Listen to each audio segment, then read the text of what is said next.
I started to dig a little deeper on Twitter, and I came across some passages from your book. It was a dark day for democracy. The loser of the last election refused to concede the race, claimed the election was stolen, raised hundreds of millions of dollars from loyal supporters, and is considering running for executive office. I'm referring, of course, to Donald Trump. I'd encourage you to read the book, or at least even the chapter that came from. It was literally a satirical chapter. So, I took the advice.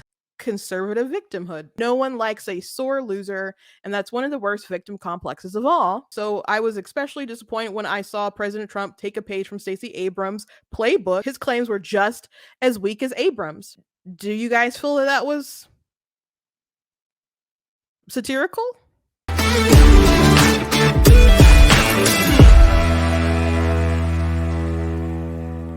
I saw some comments people were sharing around from Vivek's book. Conservatives have their own victimhood complexes these days. We are, after all, a nation of victims now. All that differs is whom we see as our oppressors. The worst victimhood narrative that afflicts modern conservatives is their budding belief that any election they lose must have been stolen, instead of distinguishing ourselves as a party that strives for excellence and rejects the easy path of victimhood narratives. We simply created our own. So that's from his book, Nation of Victims. And so there's comparisons of Trump to Stacey Abrams and saying that, it was a dark day for democracy and stuff. So I was like, I would like to see some people address this, and or he be pushed on this, because I know he's talked about election stuff. He veers into the Hunter Biden laptop stuff. He doesn't just frankly say like things that he said in his book. Now, granted, people could say that he's changed his mind, or he's evolved into some things. From different viewings of Vivek, I have suspicions that, shocker, because he is a politician or running, so I guess that makes him a politician. He's telling people what they want to hear. That's my suspicion, at least. And again, if I'm not even contesting the things that he's saying. I'm saying that if it was a bigger thing known of his comments and his feelings, people would feel quite strongly about them. And so someone questioned Vivek on Candace Owens' podcast, and they had this idea. They said it's disqualifying if you don't believe that things were literally changed.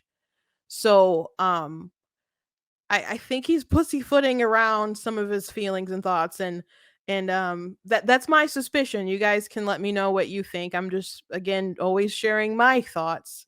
I don't know this man personally, but let's get through this interview, or some at least segments of it, because I think it's interesting. I started to dig a little deeper on Twitter, and I came across some passages from your book. And I don't know which book it is. It's one of the two, but it talks about January 6th, and it says, it was a dark day for democracy. The loser of the last election refused to concede the race, claimed the election was stolen, raised hundreds of millions of dollars from loyal supporters, and is considering running for executive office. I'm referring, of course, to Donald Trump. Do you think that the 2020 election was fair? Do you think that Joe Biden got the most votes in American history, or do you think 2020 was rigged? So I'll answer that. I think 2020 was rigged specifically by big tech, but I just want to say something at the outset, because this is the first time we're meeting, is that I've actually been a longtime fan and of your tweets particularly. And I understand that I did a little bit come out of nowhere, right? I was in the business world. I had no public footprint at all until 2020, and then really 2021 when I stepped down from my job as a CEO. So just a little also background of something interesting about Vivek here. He did not vote for a Republican president until 2020. He voted in 2019 for a Libertarian candidate, and then he just kind of ducked out. So I I do think it's a little interesting that he hasn't really been civically engaged in that particular sort of way. And wants to bump up the voting age. He was an inactive adult politically, and it's one of his like campaign ideas to raise the voting age. Invite the scrutiny. Some of it's bad faith, but then I take someone like you, and I understand your heart is actually in this for the country as opposed to some of the other trolls. And so that's why I'm engaging with this directly. So let me be really clear about something. I've written 3 books in the last 18 months. That passage has now been floating around Twitter. I'd encourage you to read the book, or at least even the chapter that came from. Those lines were tongue-in-cheek, in part because those were the opening words of the chapter. It was a dark day for democracy. The winner refused to concede the election, raised hundreds of millions of dollars. Those exact words. I'm referring to, of course, Stacey Abrams. That was literally the opening paragraph of that chapter. And it turned out that those words were literally borrowed from a description of somebody else criticizing Donald Trump that I then cut and pasted. So look, I have detailed messaging on all of this, but you read that chapter and you read that book, it's easy for someone to airlift something out of Nation of Victims without reading the whole book. It was literally a satirical chapter that started with those words that someone had used against Donald Trump with Stacey Abrams as the punchline. And here's the things about the books I've written. I wasn't writing them with any intention of running for president, right? And so otherwise you'd read them and can this be misquoted? No, these are, if I may say so myself, I would say intellectual books. These are not candidate books, okay? These are books that were written in part of a career, 3 books in 20 months.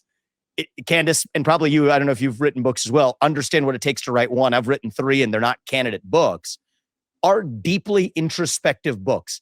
So much so that actually even some of the things that I said in Woke Inc., I've moved a little bit from today. What did I say in that book? And I stand by it today. This idea that he wrote these books, he wasn't running for office at the time, right? So he wasn't running there at the time for office. Fair enough. What is that supposed to mean? So you would have just approached your thoughts and your feelings differently, knowing that you were running for president and how someone might pick it apart. Fair enough. But are they your thoughts and are they your feelings? I understand that you would have maybe said things a bit more safely if you knew that people were going to vet you for president. But your thoughts are your thoughts when we have access to them. They're in print. They are in print. And another thing he also said was that the chapter was satirical. You guys heard that, right? He said it was satirical. And that people are airlifting stuff and that people are taking things out of context and people need to read the book or at least read the chapter to understand what's going on. And I've seen people like post photos, like screenshots of the book and to the line where it says it was a dark day for democracy with Trump. And the people post the beginning of the chapter. And they're like, see, try again, debunked or whatever, as if they're, I don't know, maybe taking his defense of what he said or as, I don't know. To me, it kind of seems like people think that it's not real what people are sharing that's in his book. So, I took the advice. Okay? Took the advice. So, let me jump to chapter 5, conservative victimhood. It was a dark day for democracy. The loser of the last election refused to concede the race, claimed the election was stolen, raised hundreds of millions of dollars from loyal supporters, and is running for executive office again. I'm referring, of course, to Stacey Abrams. So yes, he does start off the chapter talking about Stacey Abrams. Yes, he does. But I don't really find this satirical. He's poking fun. He's making jabs. But the reason why he's bringing up Stacey Abrams is to compare Stacey Abrams to Donald Trump, that situation to Donald Trump. And the purpose of the comparison is to make conservatives and Republicans who are embracing the election narrative that you're silly and you're just perpetual victims, and Trump is a perpetual victims. And the beginning is, it says sore losers. Actually, that's what the segment is called. That little section. So he goes on and he talks about Stacey Abrams and how she rejected the election and stuff, etc. And then he circles back to say, what does threaten democracy, though, is for political parties and their candidates to deny the legitimacy of elections. It reminds me of another story. It was a dark day for democracy. The loser of the last election refused to concede the race, claimed the election was stolen, raised millions of dollars from loyal supporters, and is considering running for executive office again. I'm referring, of course, to Donald Trump. So it's in there. Do you guys feel that was satirical? It just looks like he's drawing a, I mean, he said tongue in cheek. There's some irony, sure, but it's a serious comparison. I already read this, but conservatives have their own victimhood complexes these days. We are all, after all, a nation of victims now. All that differs is whom we see as our oppressors. The worst victimhood narrative that afflicts modern conservatives is their budding belief that any election they lose must have been stolen. Instead of distinguishing ourselves as a party that strives for excellence and rejects the easy path of victimhood narratives, we simply created our own. And I do know people who consistently, like, if there's a loss, are just like, oh, they stole it, oh, they stole it, oh. I have seen people say that and feel that way. Again, I'm not pointing out these things to bash on Vivek's assessments or whatever. I'm bringing them up because I don't think people are aware of what he said, and I think he's being really coy about it. Like, I played what he said to Candace. Do you think all that sounded satirical? It didn't come off that way to me. He did say good things about Trump. He voted for him in 2020. He had disagreements with him. He did good things. And he was sad when he lost. But he said when the election was done, it was time to move on. He said no one likes a sore loser, and that's one of the worst victim complexes of all. So he also said, so I was especially disappointed when I saw President Trump take a page from Stacey Abrams' playbook. He claims his claims were just as weak as Abrams. And so he goes on to talk about voter suppression, fraud, and he talks about how stuff was overturned. In many cases, judges the president himself had nominated ruled against him. And he said that's a good sign of the institutions. And he talked about how top election officials, virtually every state, regardless of party, found that there was no evidence. He talks about cybersecurity and other experts, saying it was a secure election. And he goes on to, to basically write, there's nothing to see there. And here's another thing. He said, furthermore, I've talked to many Republicans at all levels of government that not one has ever presented convincing evidence that the 2020 election was stolen from President Trump. Very few have seriously tried. I don't believe that most Republican politicians actually think the election was stolen. Lately, more of them have started admitting that in public. So I think he probably thinks that when a lot of people say that it's, there are issues and kind of, bring up things that you hear Trump say, I wonder if he thinks that they're being honest and telling the truth, or are they just telling voters what they want to hear? I think that would be a pretty good question. He said, I recognize that this is not a typical conservative talking point, and I'm committed to following the evidence, not blindly rooting for any one person or party. The pursuit of excellence requires that beliefs be determined strictly by evidence, not loyalty to one group or animosity for another. I'm simply not convinced the election was stolen. I think that's fair. Again, I just don't think his view in the book is what's kind of being presented on the outside, and definitely not when he's confronted about this by Candace Owens. Two things that I think are really important points. The 2020 election was stolen principally by big tech, the Google search algorithms that suppressed actual stories that you could have read on Donald Trump. Hunter Biden laptop story suppressed on the eve of an election. There's definitive data showing that actually would have changed the outcome of the election. I personally find that data, just like in terms of the raw numbers, even stronger than the data that's yet been presented on ballot fraud, though I think both existed. So I'm aware of like the data, or at least the reports that he's talking about. And I was talking to my sister about that earlier, and I was like, I don't know if I can see that. I mean, maybe like in Georgia or something, you can make a case where it was closer and it ought to be red. But I live in Michigan, and it is a blue state, or it's purple, I guess you could say, getting bluer all the time. Please help us. But even if they hadn't suppressed stuff online, I'm like, well, what does that do for, you know, the grandmother who watches 2, 4, and 7 and doesn't go on Twitter, or is just going to get their stuff from the local news, who was just suppressing that information and wouldn't report on it anyway. So um I don't know about all the other states, but that particular fact in my particular state, I don't know that would have made a dent. It's not right that they suppressed that information though, and they should have been reporting it, but the media was dead set on not reporting it.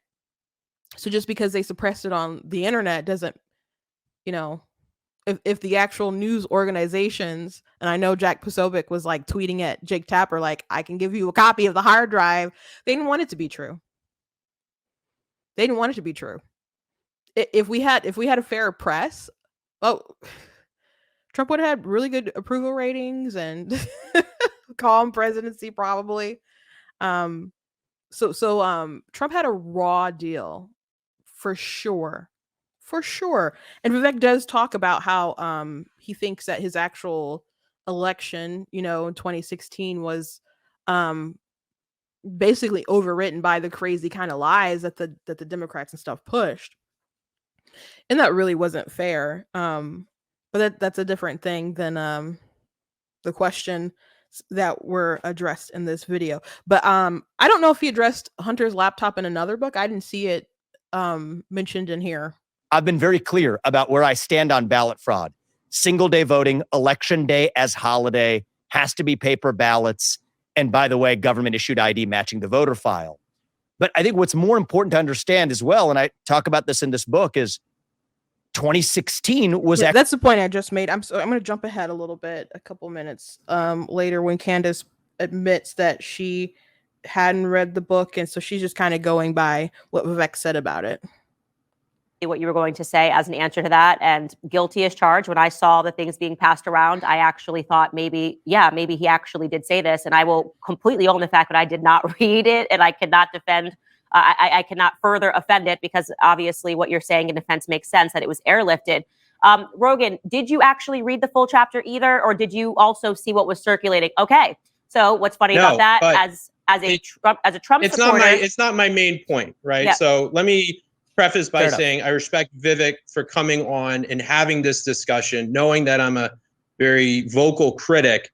My main point is that Vivek does not believe there was actual election fraud with the ballots, that he can watch something like 2,000 Mules. Did you see 2,000 Mules, Vivek? I've seen part of it, I have to admit. I did not finish it, but I highly recommend you go watch it, because it's probably one of the most important documentaries in recent history that showed massive systemic election fraud across this country.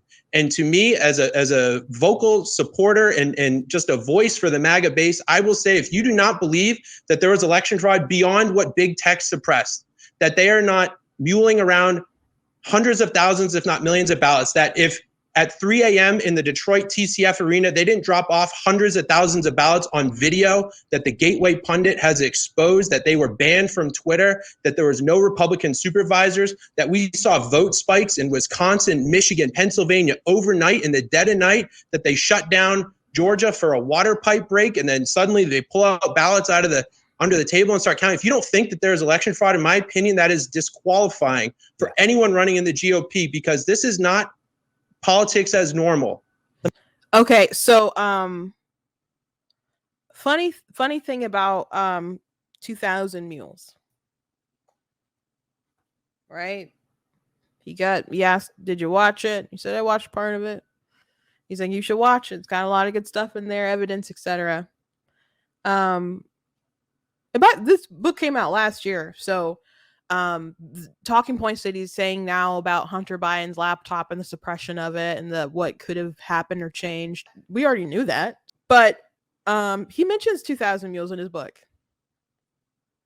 He mentions 2,000 Mules in his book.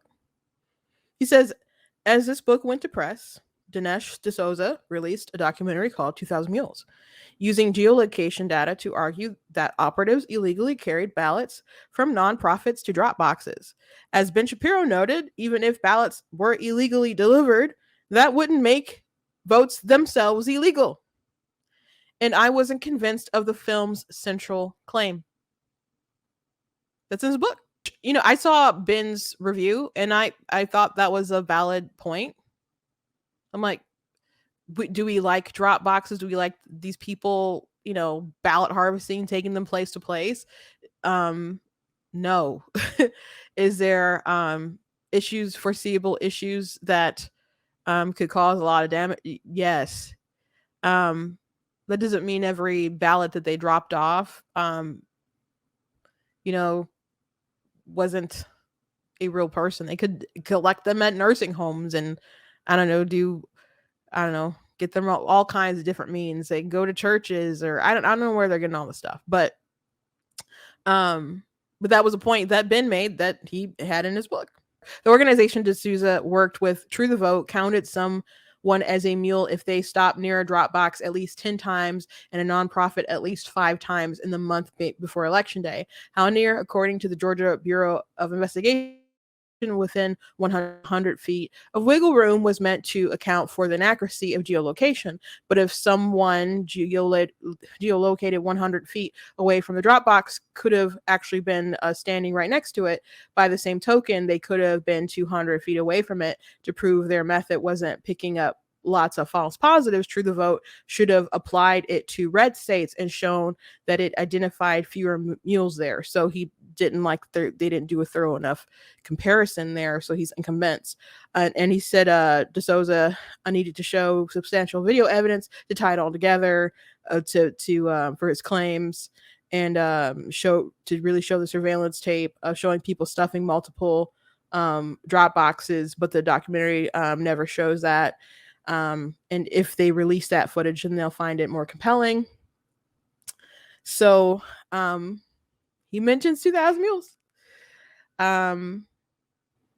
He said at times the Republican Party seems moving forward toward the position that any races it wins are legitimate and any it loses were stolen. That's not a tenable view. It's just preferred conservative brand of victimhood, a knee-jerk kind of sore losing, more common to playgrounds than great republics. Republicans could have become the one major party that moved beyond grievances and aimed only for greatness. Instead, we place grudges about elections at the core of our party identity. Once victimhood becomes part of the essence of both parties, it's just a national identity.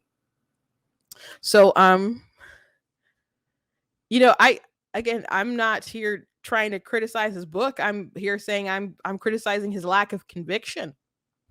You know, I don't I think if voters heard this, they'd find, or Trump supporters particularly, you know, if he was saying this on the campaign trail, they'd find that far more offensive than listless vessels, I think. And then he also compared Trump, or brought up the fact that when Trump lost the primary in Iowa to Ted Cruz, that he said it was rigged and that he said it was stolen. And he said a new election should take place or the results should be nullified.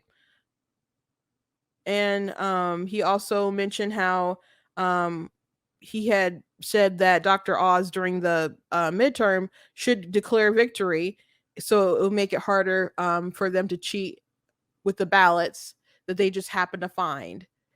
And he's, said that was rigged and stuff.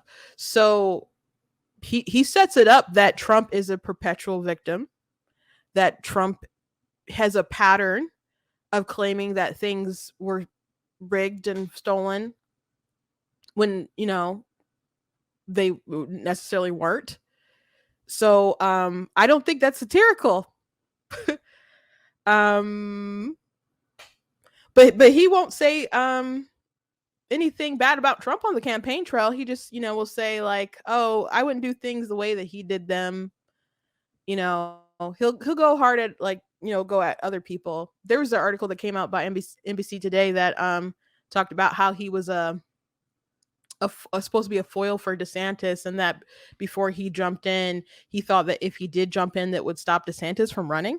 So it was an interesting read. I don't know, unnamed sources, etc. So you can take it with a grain of salt. But I do think it's interesting that he obviously will come after DeSantis pretty hard, and won't really touch Trump. And I get the strategy that, I get the strategy that Trump has a big chunk of loyal voters, but Vivek prides himself on telling the truth, and he wants to be a leader. And I, again, have a suspicion that he tells people what they want to hear. And you can say, well, that's what politicians do. When you don't have a record, a voting record, all you are your word. Like, you may not like DeSantis, but you can see how he governs, and you can at least judge that and make an assessment on what he is or isn't going to do. And back in 2016, I thought it was a gamble to go for Trump. But I would tell people, Hillary Clinton is a guaranteed evil. You know what her record is. You don't like what she does, and we have an idea of what she will do and what she's saying she will do. So you can either choose a guaranteed evil, or you can take a chance with Trump. Some of the positions that he's had, like on war and etc., he's had them for a while. Yeah, he's flipped on some like social things, but a lot of like economics and war stuff that's been pretty consistent. And he did things to try to assure voters, like, oh, here's my list of people that I would put on the Supreme Court, and that was just a something to ease our minds, ease our hearts. That was a good move from him. Now there are people who thought that he would never pick someone from that list, and Ben Shapiro lost a bet and had to wear a Trump hat on his show after he appointed Gorsuch. But he was very happy to be wrong. He was very happy to be wrong, and I was very glad that gamble paid off. But but he also had a long history dealing with people's. Vivek said he came out of nowhere, and again, Trump has been flirting with the idea of president for a long time. People have been trying to recruit him for it. He's been very involved in a lot of people's lives and knows a lot of people, etc. Vivek is someone, he just said he burst on the scene, and again, the first Republican he voted for presidentially, or it might have been maybe he's only voted in 2 elections. He voted when he was 19 for a libertarian, and he said it was just basically a throwaway vote. And in 2020. So 3 years ago, or not quite, but he voted for the first time in a very long time, first time for Republican. Now he would like the nomination. I would rather see him go for a congressional seat or a Senate seat even, but get a little bit more, I don't know, stuff underneath him. But when all you are your word, all we have is that's all we have. It's all we have. And he's a good salesman. He makes good pitch, very good with retail politics, very good on these interviews, has good energy, and is pretty slick. There are times when he's his lack of knowledge has been evident, like when he didn't know what the nuclear triad was and tried to play it off.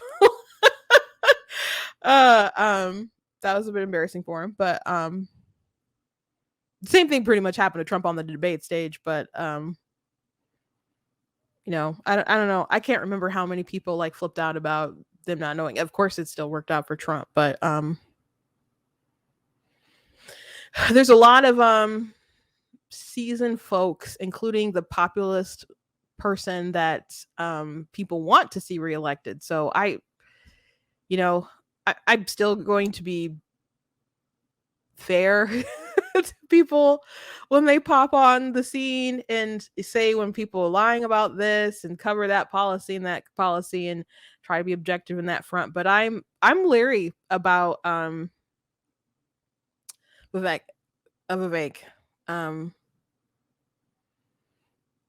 The last thing I'll read from his book. He said apparently even Republican primaries across space and time are especially rigged against Trump and his endorsed candidates. Maybe Stacey Abrams is a Republican at heart. Being a sore loser is a danger to democracy, no matter which party it comes from. You can tell me if you think that's tongue in cheek. A little bit, I guess. But again, you can tell me if you thought that was satirical. You can tell me if you thought that was satirical. Rest of this interview, he talks about, I guess we can just, play it out so you can see how he says his position. Let me just say one thing to that about my view. Is aggressive. They are I want to coming just after jump us. in here. I just want to jump in here. And so first and foremost, I will say that I believe that there was election fraud. And I've made that statement over and over again. I do and too, I've example, tweeted that. yeah. I mean, by the way, mail-in ballot fraud, 100% agree with Rogan on this point. I do want to say, let's not bifurcate here because it is relevant to say that there are quotations being passed around that are out of context. So I do want to own that and say to Vivek, thank you for explaining that. It is relevant that you were using something that was pertaining to Stacey Abrams. To move on the discussion to talk about mail-in ballots is actually really important as well. So first off, Rogan, to ask you this question, and only because I only found this out. Can I just say one thing? Yeah. Can I say one thing quickly to clarify my view here? I, based on everything I've seen, believe there was absolutely ballot fraud. Rogan, here's one of the things I'll say is we all have our areas of expertise. Until I decided to enter the political arena, as opposed to criticizing stakeholder capitalism and the World Economic Forum agenda and central bank digital currencies and ESG, where my focus has been, this has not been an area where I've dived as deep. So what I will say is, yes, there's been ballot fraud. What I see that is damningly convincing, driven by data, is that absolutely, I have seen enough data to know that the 2020 outcome of the election would have been different if the Hunter Biden laptop story had not been suppressed. If Google had not made an illegal campaign contribution of the largest scale in human history to the Biden campaign by suppressing and changing the way search algorithms works. So there, I'm actually definitively convinced that it changed the outcome of the election. I haven't said that it didn't in the case of the ballot fraud. I just said truthfully, and it's a fact now, and I'm very open to data to convince me of it. I haven't seen data of that scale on the election changing outcome, and that's what I've said, and I'm open about that. But I just want to be clear always where my views are and where they aren't. And so that's, I think, a fair discussion for us to have. Which is so my sister said in the comments, if Candace Owens had read that book before, that would have been a totally different discussion. Maybe it would have. I mean, I think she would have pressed him on the stuff that he wrote, and he would have been on his toes a bit in the hot seat. And so I would like to see someone press him. It's fine if he's found more information and his views have evolved or his views have changed. It's fine if they haven't. I would just like to see him not pussyfoot around what he actually thinks. Because again, my suspicion is that he's well aware. I'm well aware. That there's a lot of people like Reagan here, I think his name was Reagan, their opinion, like, if you don't believe this thing that we have seen and perceive it to be this way with our own eyes, that we can't trust you, because they it's not just about believing it. They're like, if you don't believe what we believe and have seen it, how do we know you're gonna actually be motivated to fix the problem? That's how they perceive this stuff. So question your judgment, they question your conviction and how motivated you're going to be to fix the problem if you don't see it the way that they see it. So if he'd just be like, guys, there wasn't fraud, and we need to not be a nation of victims, and we actually lost 2020, we need to figure it out. If that's how he actually feels, and just came out and said it, I have some more respect for him. I think you should have more questions about this. But in my opinion, and thank you to the person who pointed out this interview with Candace Owens, in my opinion, just kind of pushing off the book as if, that's a satirical chapter. He laid out a case. He's like, Trump is a perpetual victim who often says things that are not true when things don't go his way. He didn't say it in that many words, but that was a point of bringing up Oz. That was a point of bringing up Cruz. And he did call him like a perpetual victim. So, guys can let me know what you think. You guys can let me know what you think. Thank you for watching my video. Make sure you go to blacktnews.com and check out different articles, different videos, and also check out our merchandise. If you like what I do, you can also support at the website on the donate page. Make sure you hit that subscribe button and also that notification bell. God bless.